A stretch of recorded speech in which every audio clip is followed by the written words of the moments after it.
Assalamualaikum warahmatullahi wabarakatuh. Waalaikumsalam warahmatullahi wabarakatuh. Alhamdulillah wassalatu wassalamu ala sayyidina Rasulillah sayyidina wa maulana Muhammad ibn Abdullah wa ala alihi wa sahbihi wa mawalah.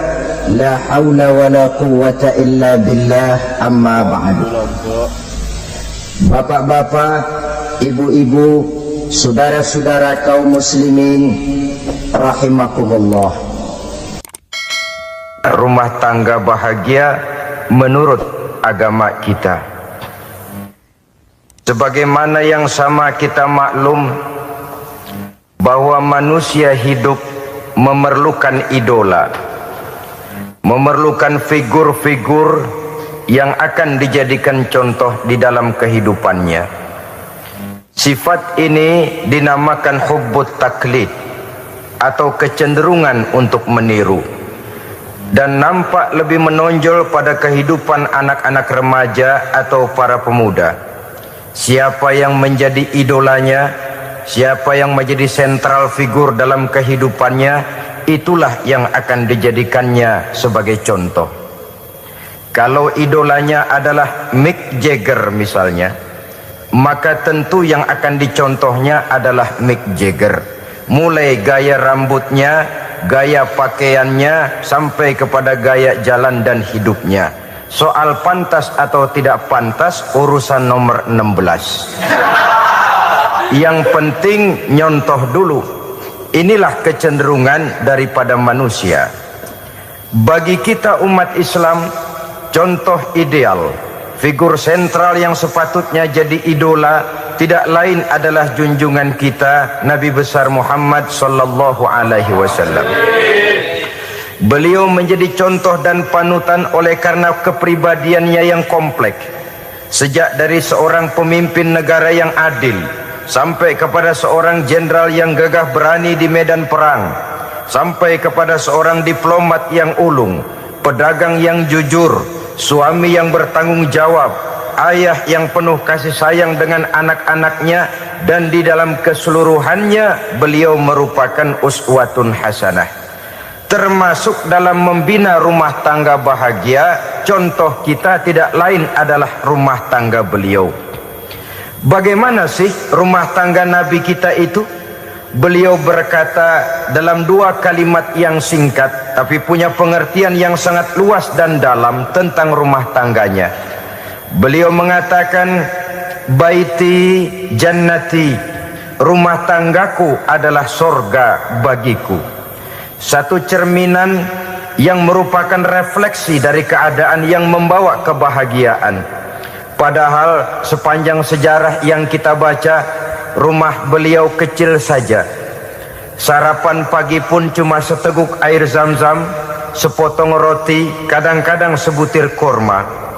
Tidurnya di atas kain kasar yang separuh jadi selimut, separuh jadi alas tidur.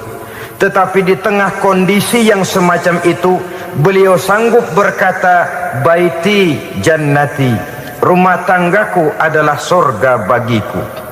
Kenapa kita yang hidup di zaman sekarang, di mana fasilitas sesungguhnya serba lebih menunjang untuk berkata semacam itu, malah kita berkata sebaliknya, baiti nari, rumahku adalah laksana neraka bagiku.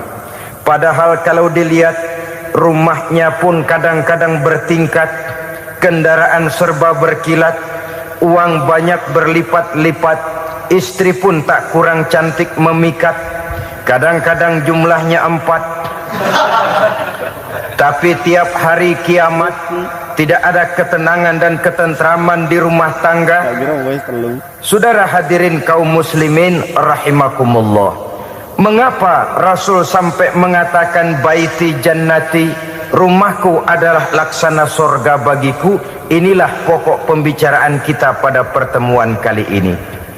Sebagaimana yang kita maklum bahwa nikah dalam pandangan Islam bukan hanya sekedar untuk memenuhi kebutuhan biologis manusiawi, tidak hanya sekedar untuk memperkembangbiakkan keturunan, dan juga tidak pula untuk memperturutkan hawa nafsu. Lebih daripada sekedar itu, nikah dalam pandangan Islam merupakan ibadah.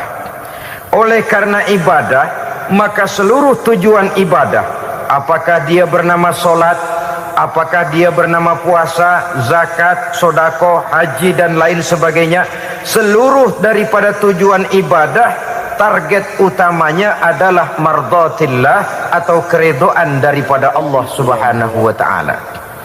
Kalau nikah itu ibadah, maka sesungguhnya tujuan utama dari pelaksanaan suatu pernikahan tidak lain hanya untuk mencari keridhaan dari Allah Subhanahu wa taala. Bukankah kalau kita tanya tiap orang yang melakukan nikah, kenapa sih kamu nikah dengan dia? Jawabannya bisa macam-macam. Yang umum, karena saya cinta dia. Ada yang berkata, karena saya ingin mendapat ketenangan hidup. Ada yang bilang, karena saya ingin hidup teratur. Ada yang mengakui, karena saya ingin dapat keturunan dan lain sebagainya. Tetapi sesungguhnya menurut ajaran agama, kalau nikah merupakan ibadah, jawaban intinya ialah saya melakukan nikah untuk mencari keridhaan dari Allah Subhanahu wa taala. Ini konsekuensinya kalau nikah merupakan bagian daripada ibadah. Rumah tangga yang didirikan atas dasar mencari keridhaan Allah, maka akan diwarnai oleh nilai-nilai luhur daripada ajaran agama. Tanpa harta orang memang sulit untuk bahagia, tapi harta bukan jaminan orang lalu akan bahagia. Harta pada suatu saat akan berakhir, kecantikan akan berkurang, pangkat dan jabatan akan sampai kepada batasnya. Tetapi agama, keyakinan, nilai-nilai iman, itulah pegangan kita yang kekal dan abadi. Sebab itu dalam surah Ar-Rum ayat ke-21 Allah Subhanahu wa taala menjelaskan, "Wa min ayatihi an khalaqalakum min anfusikum azwajan litaskunu ilaiha wa ja'ala bainakum mawaddatan wa rahmah." Dan di antara tanda-tanda kebesaran Allah, dijadikannya bagimu istri-istrimu dari diri kamu sendiri, litaskunu ilaiha, agar kamu bisa hidup tenang bersamanya, wa ja'ala bainakum mawaddata wa rahmah, dan dijadikannya di antara kamu rasa cinta dan kasih sayang. Umumnya pernikahan terjadi karena mawaddatan wa rahmah ini, cinta dan kasih sayang. Atas dua dasar itulah rumah tangga didirikan orang. Atas dasar itulah seorang laki-laki dan seorang perempuan memadu janji untuk membagi suka dan duka dalam hidup ini secara bersama-sama. Namun kalau kita renungi ayat ini, Allah tidak hanya menjadikan cinta, tapi Allah juga menjadikan kasih sayang. Apa bedanya cinta dan kasih sayang? Apa bedanya mawaddatan warahmah ini? Saudara, mawaddah yang artinya cinta, itu sasarannya biasanya adalah jasmani, kecenderungan biologis. Itu akan berakhir. Orang yang mendirikan rumah tangga cuma karena kecenderungan biologis, cuma karena rasa cinta semata-mata, cinta biasanya terkait kepada keindahan. Betul apa benar? Biasanya orang mudah jatuh cinta kepada sesuatu yang punya nilai keindahan. Makanya anak muda jarang yang jatuh cinta sama nenek-nenek. Cinta selalu memandang segi keindahannya. Ini yang namanya mawaddah. Allah tidak mengingkari itu, silakan. Bahwa manusia secara naluri senang kepada serba keindahan, wajar-wajar saja. Tetapi tidak cuma mawaddah, Allah juga menciptakan rahmah, kasih sayang. Mawaddah mungkin ada akhirnya, tapi rahmah tidak akan pernah ada akhirnya. Kalau mawaddah adalah berkecenderungan kepada biologis, jasmaniah, maka rahmah kecenderungan kepada nilai-nilai rohani, kepribadian, kejiwaan dan lain sebagainya. Dikala pernikahan di bawah umur 40 tahun mungkin masih banyak mawaddahnya, rasa cintanya. Tapi 40 bahkan 50 tahun ke atas, rasanya orang berumah tangga kalau sudah 50 tahun ke atas itu lebih banyak kasih sayangnya ketimbang cinta-cintaannya. Kalau satu rumah tangga hanya didirikan atas dasar mawaddah saja, atas dasar cinta saja, padahal cinta itu terpaut kepada hal-hal keindahan, keindahan satu saat akan menurun. Ya tentu sebagaimana yang kita maklum bersama-sama, belum punya anak memang cantik. Sudah punya anak, kecantikan mulai menurun. Punya anak 2, kulit mulai mengkerut. Punya anak 3, onderdil mulai dol. Punya anak 4, apalagi tidak pandai merawat diri, persis dompet tanggung bulan. Kalau rumah tangga didasarkan kepada rupa yang cantik saja, cinta akan bisa berpindah, paling tidak akan berkurang nilainya. Sebab itu Allah tidak hanya menyediakan mawaddah warahmah, dijadikannya di hatimu itu tidak cuma sekedar cinta, tapi juga kasih sayang. Nah, kasih sayang inilah apabila berakar dan berurat dari nilai-nilai keagamaan yang akan menopang jalinan rumah tangga bahagia, mengukuhkan usaha untuk mencapai mardhatillah atau keridhaan daripada Allah Subhanahu wa taala. Dengan demikian, berumah tangga bukan tujuan. Ini kalau kita lihat dari segi agama. Berumah tangga cuma alat untuk mencapai mardhatillah, keridhaan daripada Allah. Seorang suami yang pergi pagi pulang sore peras keringat banting tulang mencari nafkah untuk menghidupi keluarganya, kalau niatnya untuk mardhatillah maka pergi usahanya adalah ibadah. Sementara si suami pergi berusaha, istri di rumah mendoakan suaminya, itu juga merupakan bagian daripada ibadah. Marilah kita biasakan membina satu rumah tangga untuk mencapai keridhaan daripada Allah Subhanahu wa taala. Ini motif dasarnya. Karena itu Rasul Anas bin Malik pernah bercerita, bertahun-tahun saya membantu di rumah tangga Rasul. Selama tahun-tahun yang panjang saya membantu di rumah tangga beliau itu, kata Anas bin Malik, belum pernah kok saya mendengar kata-kata kasar, keras, membentak-bentak. Belum pernah saya melihat ada piring terbang, sandal melayang, ada penggorengan nitir di atas. Belum pernah, padahal tahun-tahun yang panjang sudah saya lalui. Itu rumah tangga Rasul. Istrinya lebih dari 1, tapi tenang, ayem, adem. Walaupun gosip selalu ada. Ini loh ya, namanya hidup berumah tangga. Jangankan rumah tangga kita manusia biasa, rumah tangga Rasul pun tidak luput dari gosip yang kita kenal dengan hadisul ifki itu. Itu sampai tercatat dalam sejarah. Tetapi yang jelas, dengan istri yang lebih dari 1, rumah tangganya tenang, tentram, adem. Kita di rumah tangga istri 1, seminggu 7 hari, berantemnya 6 hari. Cuma 1 hari gencatan senjata. Saudara hadirin yang saya muliakan, kalau tujuan rumah tangga adalah mardhatillah, apa ciri dari suami istri yang menegakkan rumah tangga untuk mencapai ridho Allah itu?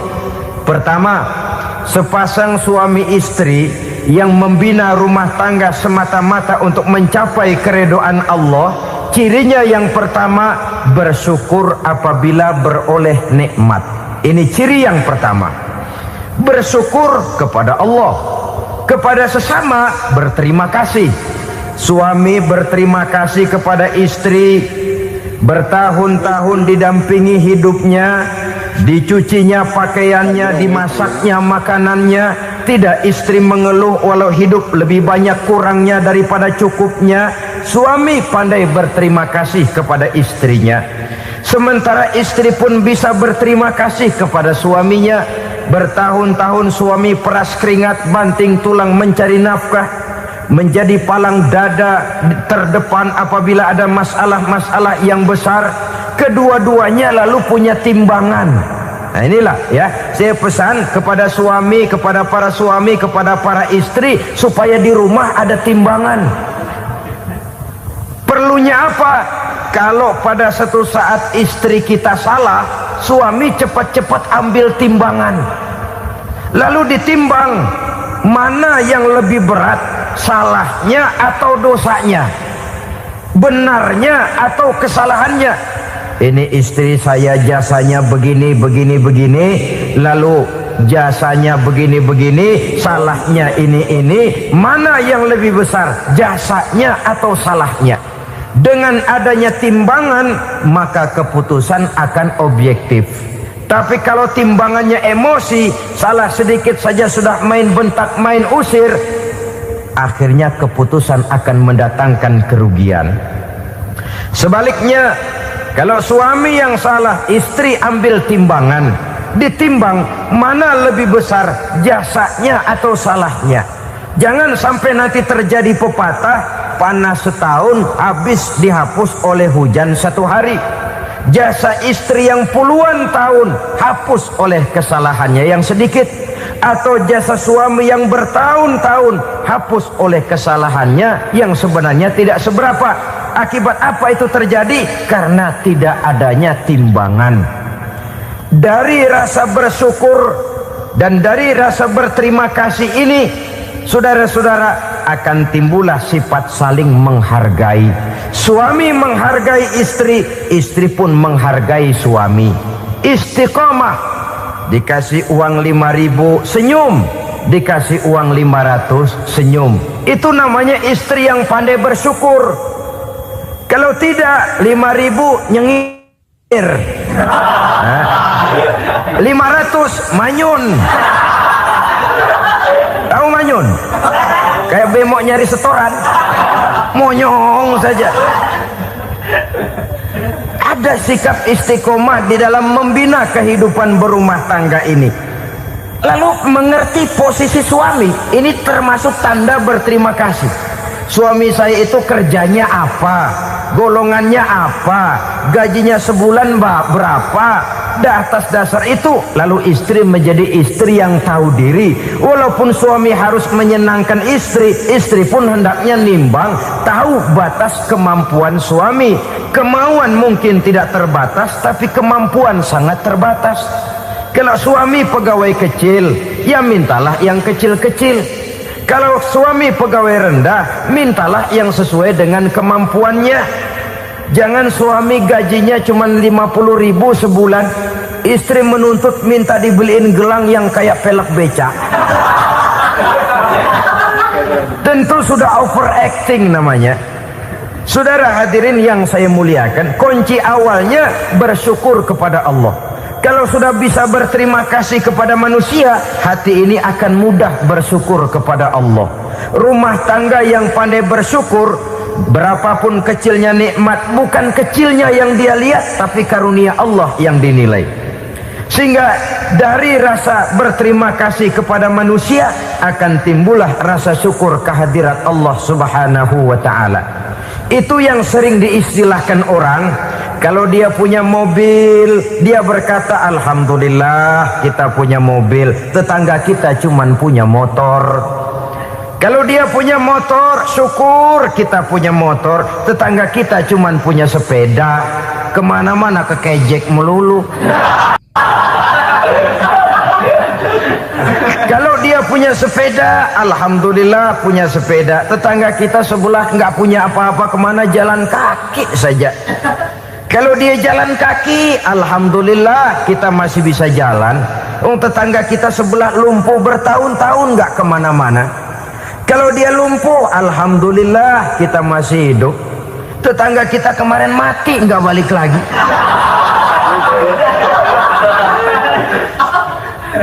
Lalu akan timbul rasa syukur.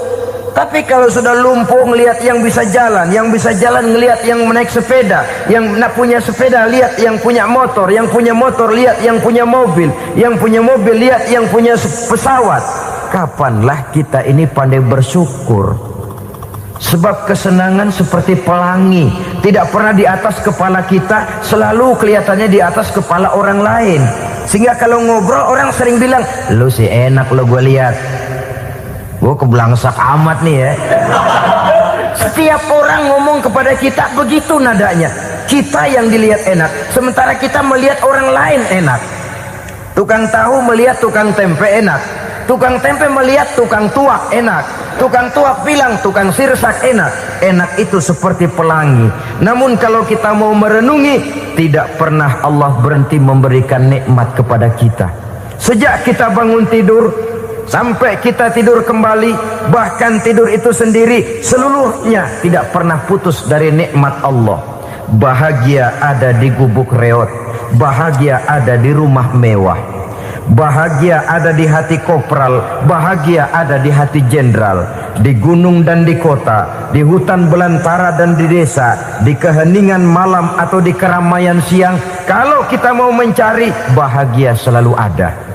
Tapi hati yang tidak pandai bersyukur, bagaimanapun banyak kebahagiaan yang meliputi hidupnya, dia tidak akan pernah pandai mensyukurinya.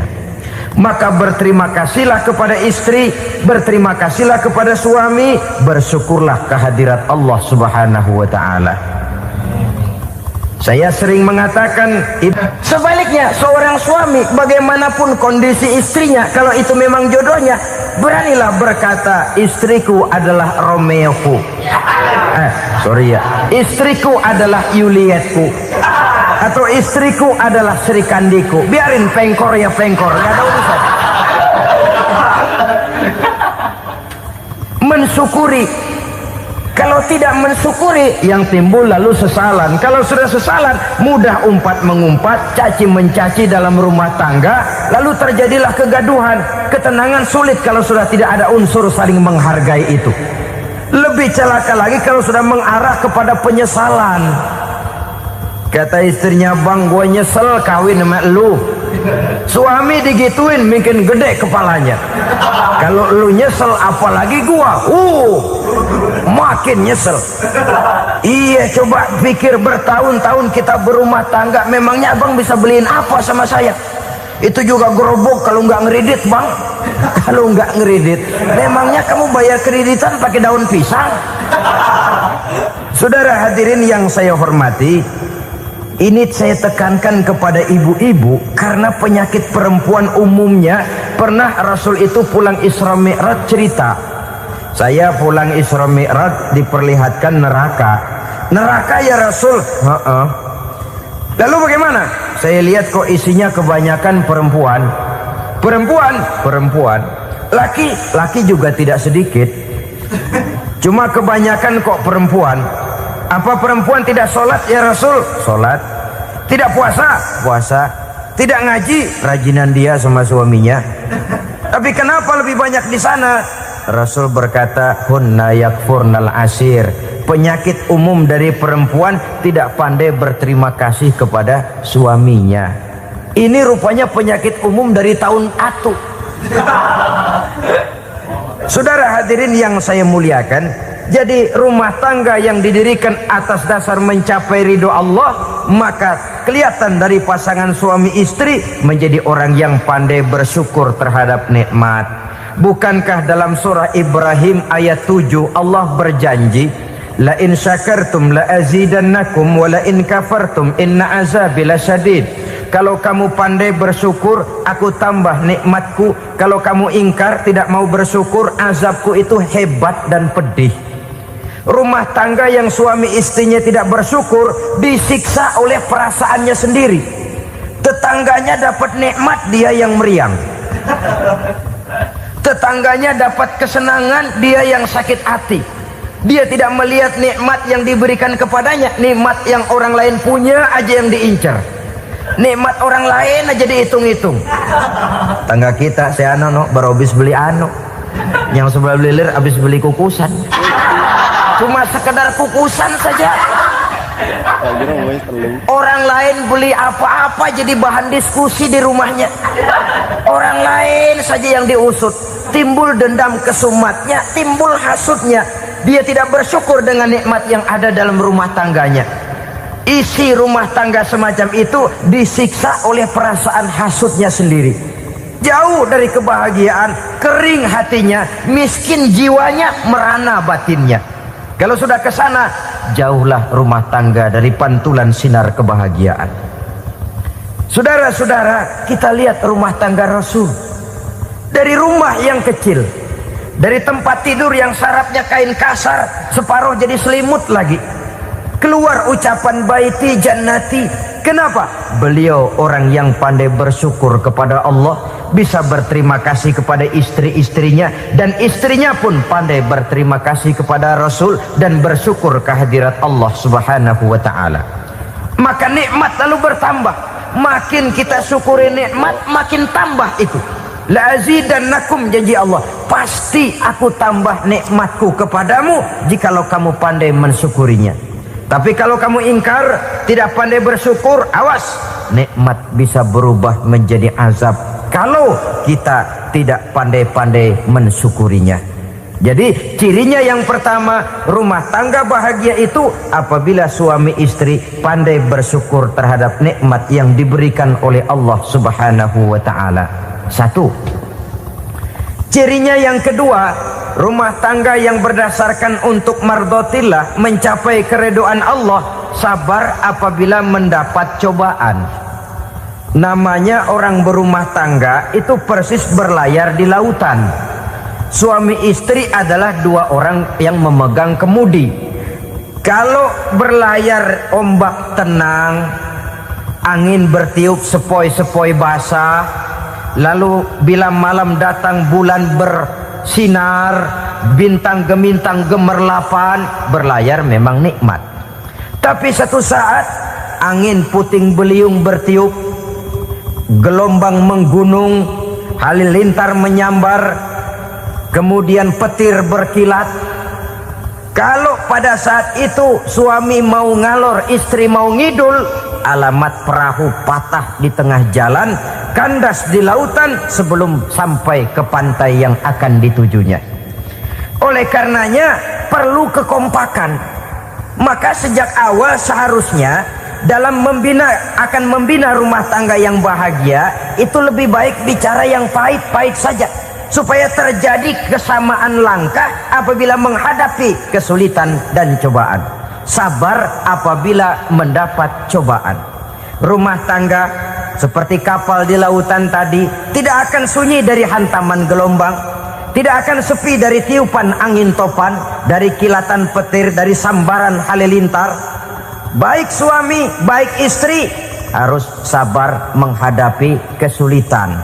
Kadang kesulitan dari segi ekonomi, kadang kesulitan dari segi mengarahkan dan mendidik anak-anak, kadang kesulitan karena banyak orang yang hasut dengan kita, kadang kesulitan berbagai macam lah yang menyebabkan kesulitan.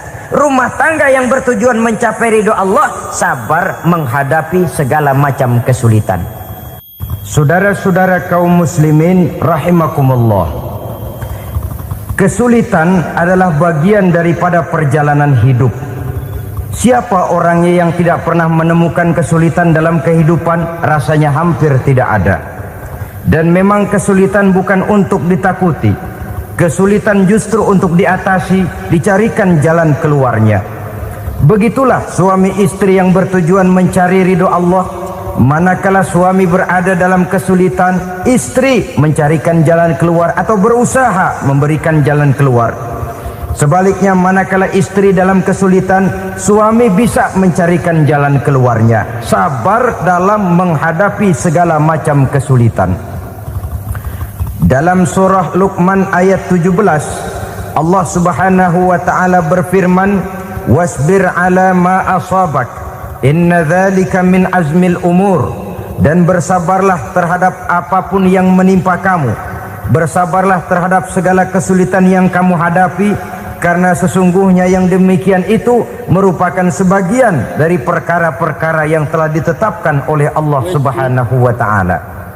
Saudara-saudara kaum muslimin yang berbahagia, kunci sabar sesungguhnya terletak pada keyakinan bahwa segala sesuatu berasal dari Allah dan segalanya akan kembali kepada Allah Subhanahu wa taala. Rumah tangga yang sabar di dalam menghadapi kesulitan-kesulitan biasanya akan lebih mudah mencari jalan keluar. Tapi kalau sedikit kesulitan datang, kita tertimpa oleh kepanikan, oleh kegelisahan, dan oleh ketakutan yang tidak beralasan, maka kesulitan itu bukan saja tidak dapat diatasi, malah rasanya akan menjadi semakin besar di dalam kehidupan kita. Tidak ada rumah tangga yang tidak pernah berhadapan dengan kesulitan, bagaimanapun besarnya rumah tangga itu. Itulah sebabnya kita memerlukan orang lain.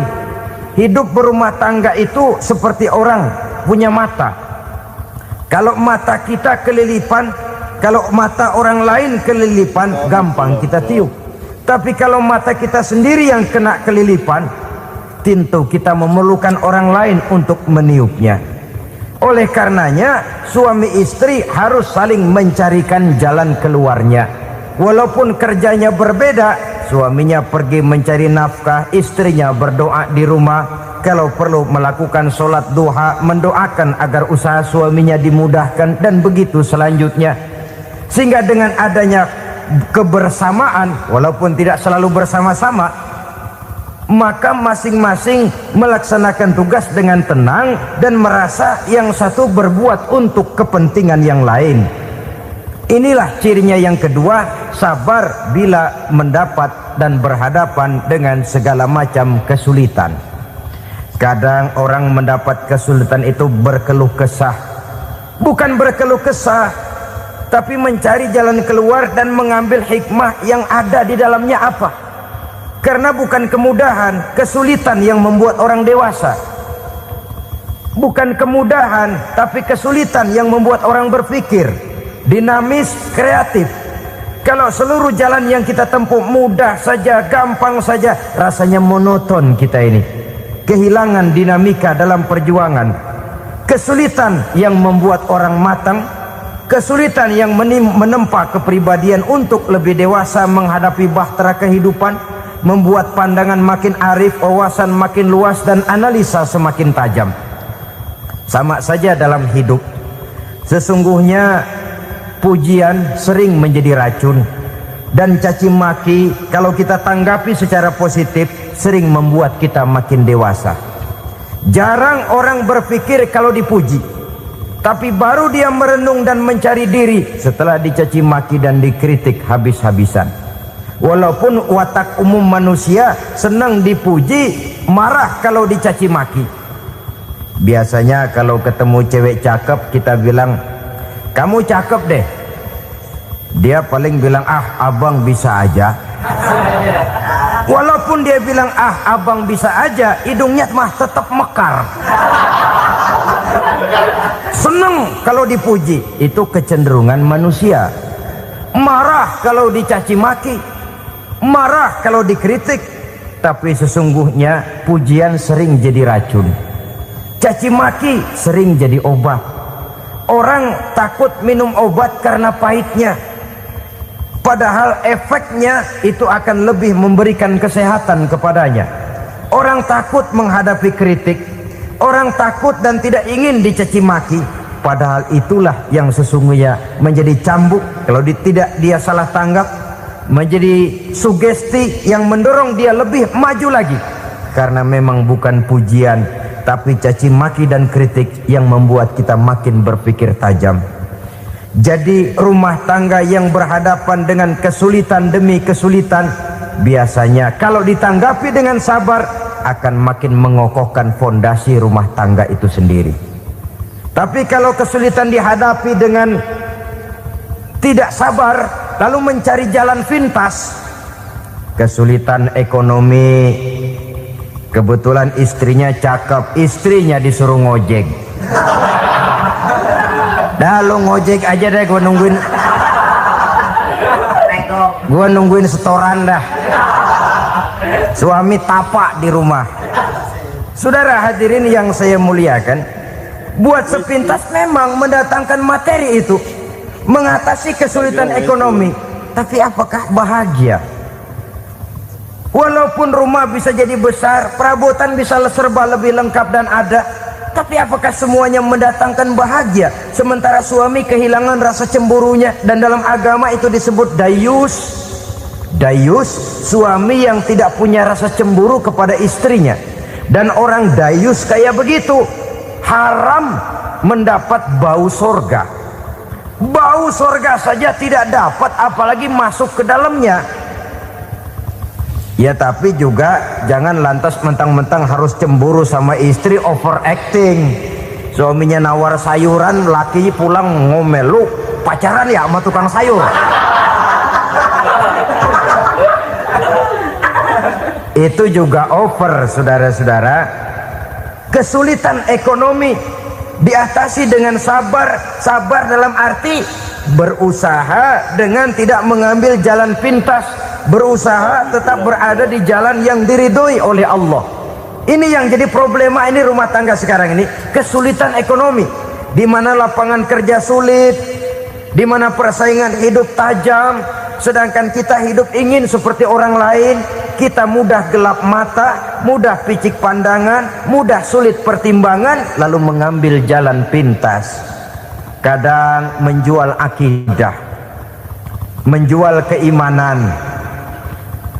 Kebetulan penderingan kering, ada yang nawarin beras 3 liter sama supermi 2 bungkus.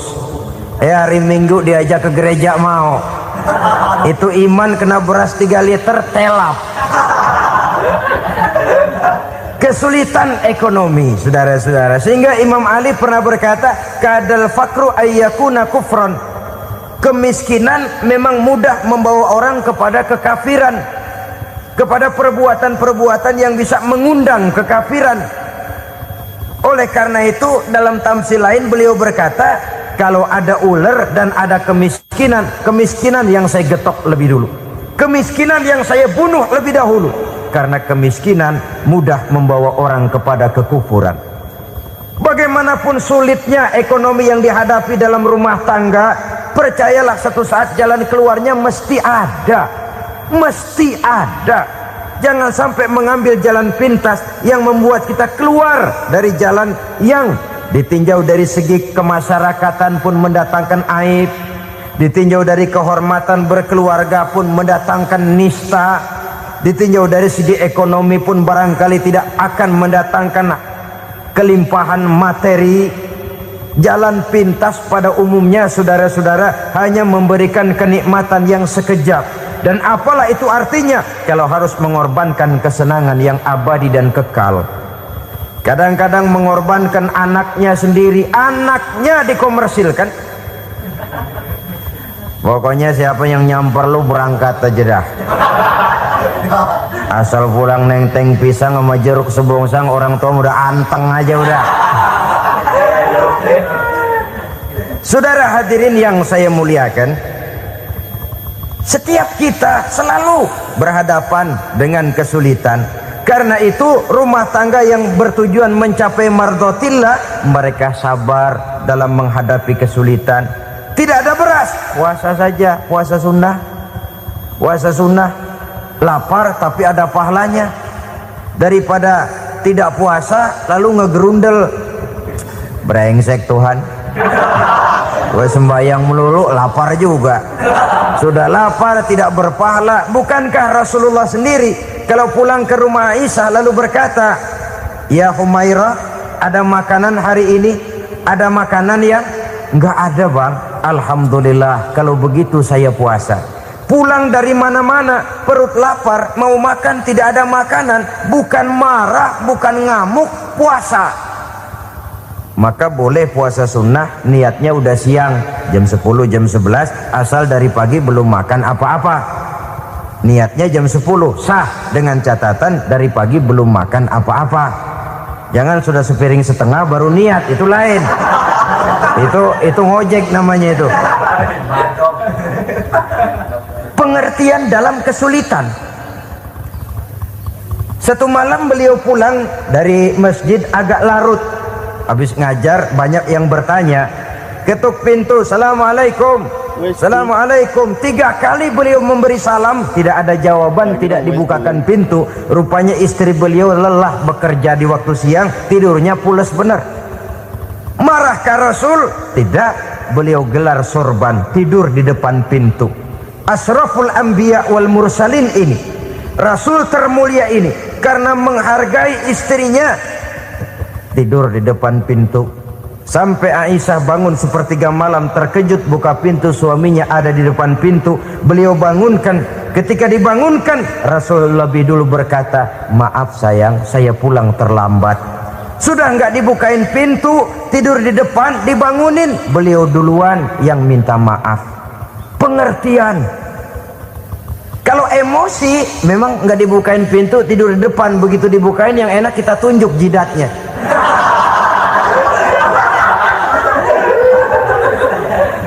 Saudara hadirin yang saya muliakan, kesulitan di dalam kehidupan merupakan bagian daripada kehidupan. Bukan untuk ditakuti, tapi untuk diatasi. Bukan untuk dihindarkan, tapi dicarikan jalan keluarnya. Hadapilah kesulitan dengan baik sangka kepada Allah, dengan lapang dada, dan dengan tetap bersabar menghadapinya. Kenapa? Karena tujuan kita mendirikan rumah tangga, mencapai ridho Allah. Kalau anak kita perjualbelikan, kalau istri kita komersilkan, kalau akidah kita jual untuk mempertahankan rumah tangga, bukankah makin jauh saja rumah tangga itu dari ridho Allah? Ini tujuan utamanya. Yang ketiga,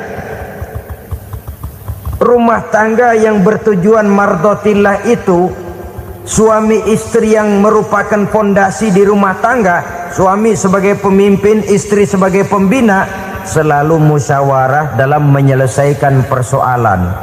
Walaupun istri ditakdirkan sebagai pemimpin dan suami sebagai pemimpin dan istri yang dipimpin, tapi agama menganjurkan musyawarah. Jangan mentang-mentang istri nyari duit, suami nyari duit, lalu menteleng. Segalanya mau diktator, segalanya mau sendiri. Rumah tangga yang bertujuan mencapai ridho Allah selalu didirikan atas dasar musyawarah. Sehingga apabila sesuatu itu dihasilkan dari suasana musyawarah, tidak akan melahirkan penyesalan di belakang hari. Kalau tidak, berjalan menurut seleranya masing-masing, belakangan timbul penyesalan, akhirnya main salah menyalahkan. Kalau sudah saling salah menyalahkan, itu artinya sudah saling mengungkit kekurangan masing-masing. Akibatnya tidak ada lagi saling menghargai. Jadi dengan demikian musyawarah di dalam menyelesaikan persoalan. Menghadapi kesulitan ekonomi, musyawarah. Menghadapi kenakalan anak, musyawarah. Akan membeli ini dan itu, sebaiknya juga musyawarah. Kalau merupakan hasil musyawarah, maka saudara-saudara, hasilnya pun akan dihadapi oleh bersama. Enak rasakan bersama, tidak enak rasakan bersama. Kenapa? Tadinya musyawarahnya bersama-sama juga. Lah kalau hasil sendirian, giliran enak mungkin yang satu mau ikut, giliran tidak enak yang satu nuding. Gua kata juga apa? Kan begitu akibatnya kalau tidak berdasarkan musyawarah lebih dahulu. Maka insya Allah hasil musyawarah ini setidaknya tidak akan mendatangkan sesalan di belakang hari nantinya. Saudara-saudara kaum muslimin rahimakumullah, ciri yang keempat, sepasang suami istri yang bertujuan mencapai ridho Allah dalam upaya mencapai rumah tangga bahagia itu tawakal apabila mempunyai rencana.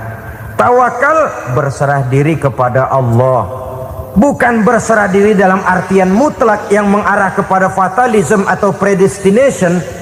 Kita sering mengartikan tawakal secara salah. Belum apa-apa sudah menyerahkan diri kepada Allah.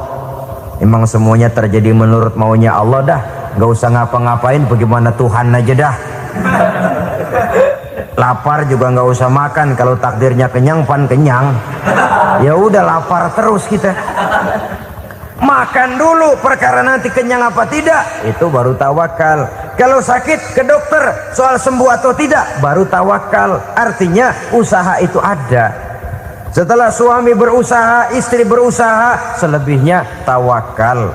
Apa perlunya tawakal? Apabila berhasil tidak lupa daratan, apabila berhasil tidak lupa diri, apabila gagal tidak putus asa. Sehingga dengan demikian dari tawakal ini lahirlah pondasi yang kokoh membina rumah tangga yang bahagia dalam upaya mencapai keridhaan daripada Allah Subhanahu wa taala. Apapun yang kita laksanakan di rumah tangga, tujuan intinya tetap untuk mencapai keridhaan Allah.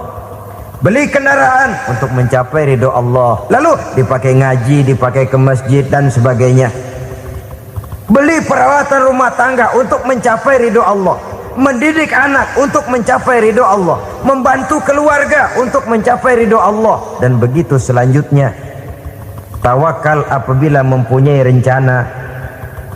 Kemudian cirinya yang kelima, suami istri yang bertujuan mencapai ridho Allah selalu mempererat silaturahmi. Sebab seperti sudah saya sampaikan pada pertemuan terdahulu, dalam berumah tangga itu ada orang tua, ada mertua. Itu cuma perbedaan istilah, tapi hakikatnya adalah sama. Jangan karena perbedaan istilah lalu menyebabkan kita berbeda sikap. Kalau sudah berbeda sikap, tentu akan melahirkan perasaan yang tidak simpatik. Sebaiknya suami istri kalau sudah berumah tangga, jadikanlah orang tua tempat cerita yang enak saja. Yang tidak enak telan berdua, yang pahit rasakan berdua, kesusahan dan kesulitan atasi berdua. Giliran enak ngomong sama orang tua, giliran senang cerita sama mertua. Sekarang kan kita balik, kalau lagi senang duitnya banyak, anteng di rumah, kalem aja. Tapi lalu waktu susah, waktu susah, cerita kepada orang tuanya, cerita kepada mertuanya. Lalu kapan kita mau menyenangkan orang tua? Sudahlah mereka susah mendidik kita di waktu kecil, membesarkan kita, melakukan segala macam pengorbanan. Demi setelah kita berumah tangga, kesulitan rumah tangga kita tumpahkan juga kepada mereka. Pererat silaturahmi dan usahakan agar seluruh keluarga hanya menjadi tempat kita cerita yang enak-enak saja. Istilah sehari-harinya, kalau di rumah kita makan sama sayur bayam, keluar rumah diem, malah seluitan. Tetangga tanya, lu makan kayaknya enak banget apa sih? Daging ayam.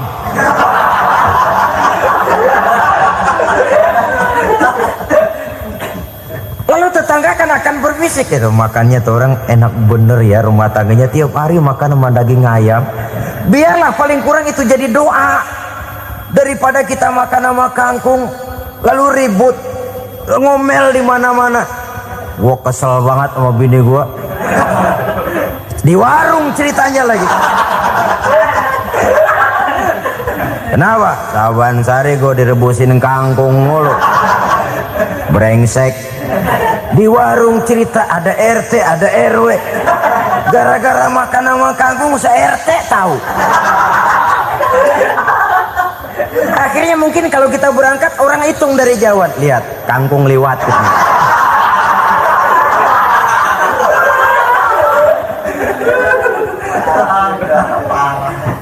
Bisa menjaga yang disebut security informasi, rahasia rumah tangga. Bahkan pernah saya berikan contoh karena ingin menghargai. Suami beliin kain batik buat istrinya. Istri tahu begitu sepintas, nih kain jelek nih. Tapi karena mau menyenangkan suaminya, dia bohong. Bagaimana bu, kain yang bapak beliin? Aduh bagus bener pak, bagus sekali itu kain. Warnanya pak emang yang model begitu tuh. Tetangga kita mana ada yang pakai kain begitu pak? Ya emang nggak ada, jelek. Menghargai. Sebab kalau waktu itu si istri jujur, yang timbul sakit hati suami. Bagaimana bu kain yang saya beliin? Goblok lo. Kain begitu dibeliin di pasar juga banyak 1.400, campur odol lagi. Sudahlah suami punya niat baik, sampai rumah digoblok-goblokin, tidak ada lagi rasa saling menghargainya. Begitu pentingnya mempererat silaturahmi ini, sampai Nabi berpesan, isnani la yanzurullahu ilaihima yaumal qiyamah qati'ur rahim wa jarus su'. Ada dua golongan manusia yang di akhirat nanti tidak akan dilihat oleh Allah, tidak akan diopeni oleh Allah, didiemin aja. Siapa mereka? Pertama, orang yang suka memutuskan silaturahmi. Yang kedua, tetangga yang jahat dengan tetangganya. Dua golongan manusia ini, pemutus silaturahmi, kemudian juga tetangga yang jahat dengan tetangganya, ini tidak akan dipandang oleh Allah di hari akhirat nanti. Jadi pererat silaturahmi, sebab kita ini zon politikan, makhluk yang bermasyarakat, yang tidak bisa hidup sendirian. Setiap kita memerlukan orang lain. Kita disebut kaya karena ada yang miskin, kita disebut alim karena ada yang awam, kita disebut berkuasa karena ada rakyat jelata. Tanpa rakyat tidak ada penguasa, tanpa yang miskin tidak ada orang kaya. Kalau tidak ada yang jelek, siapa yang bilang cakep? Karena ngimbangi. Saudara hadirin, atas dasar ini mestinya kita selalu bersyukur dalam segala posisi, tidak lalu salah terima kepada karunia yang diberikan Allah kepada kita. Saudara hadirin yang saya hormati, pererat silaturahmi, jadikan orang-orang tua kita tempat kita cerita yang enak-enak saja. Yang tidak enak, telan sendiri, usahakan sendiri, carikan jalan keluarnya sendiri. Setidaknya ya diam sajalah. Kalau belum bisa membalas budi baik orang tua, setidaknya jangan menyakiti hati orang tua kita. Sudah lelah dan payah dia mengasuh kita, membesarkan kita, merawat kita, demi setelah kita berumah tangga, seluruh kesulitan kita bawa lagi kepadanya. Karena itu buat para istri juga ini perhatian. Kalau dimarahi suami, jangan cepat-cepat pulang ke rumah orang tuanya. Nggak boleh diomelin dikit, main buntal aja. Gua pulang dah. Pulang. Sampai sana cerita habis-habisan, dikucek kejelekan suaminya. Nanti 2-3 hari balik aja lagi. Kan nggak lucu jadinya. Saudara hadirin, begitu juga suami. Mencaci maki habis istrinya, 2-3 hari bayar aja lagi. Konyol, istrinya sudah dicaci maki habis-habisan, dijeleki leluhur-leluhurnya, 2-3 hari baik lagi, mesraan lagi. Kata bininya dalam hati, gua lu jelekin juga, lu pakai juga, payah.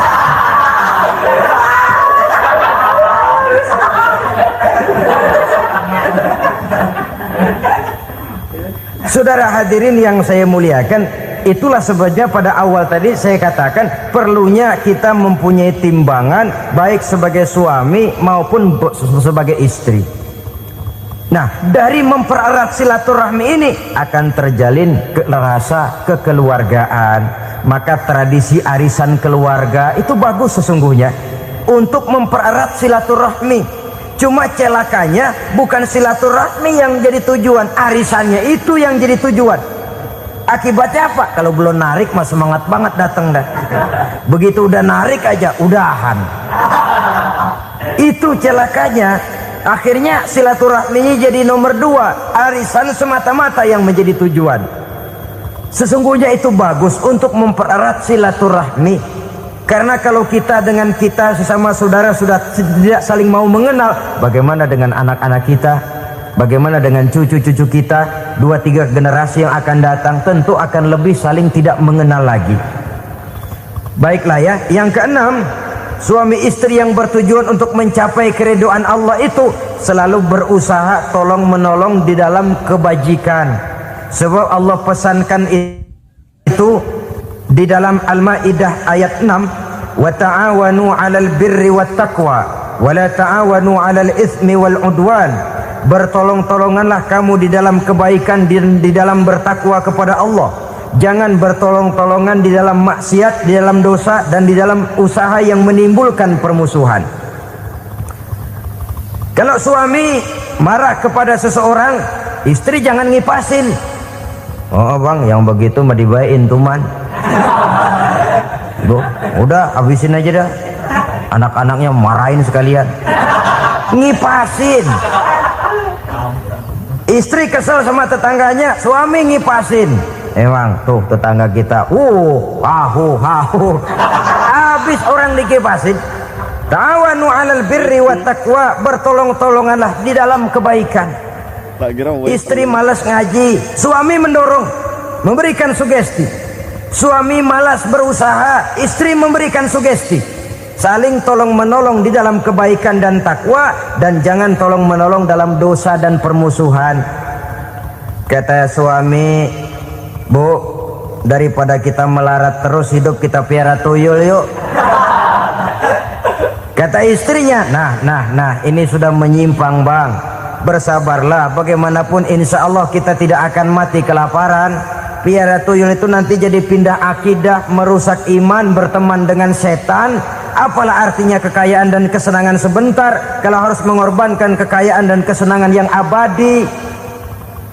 Ini sudah alal ismi wal udwan, sesuatu yang mengandung dosa.